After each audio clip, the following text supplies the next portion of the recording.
هو إيه الغِل ده؟ I love firing people on Friday.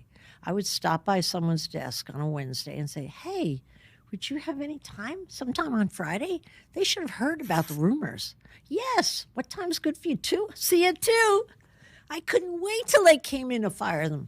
المديرين اللي بيستمتعوا برفض الموظفين أنتوا بخير. دي باربرا، شخصية مشهورة جدا في شارك تانك، وهنا هي بتحكي بمنتهى السعادة قد إيه بتستنى يوم الجمعة عشان تقرا سورة الكهف، بس عشان ترفض الناس السلبية من شركتها. ايه يا شيخة؟ ايه بقى يا شيخة؟ تخيلوا إنها بتتباهى إنها لما تقرر ترفض حد تبعت له إيميل قبلها بيومين تقول له تعالى نتقابل يوم الجمعة، وتبقى قاعدة متشوقة جدا على نار مش قادرة إن هي تستنى لحد يوم الجمعة، وبمجرد ما يدخل المكتب بترفضه على طول، ما بتديهوش أي مبررات ولا أي شرح. يعني أعوذ بالله، هو إيه الغل ده؟ إيه الجنان ده؟ قرار الرفض ده المفروض يكون من أصعب القرارات، حتى لو أنت مختلف مع الشخص عمرك ما هتستمتع بيه بالشكل ده، والمفروض تكون شخص مسؤول مش بتتشفى في اللي قدامك. انتوا ايه رأيكم؟ هل حضرتوا الجنان ده قبل كده؟ قولولي في الكومنتس.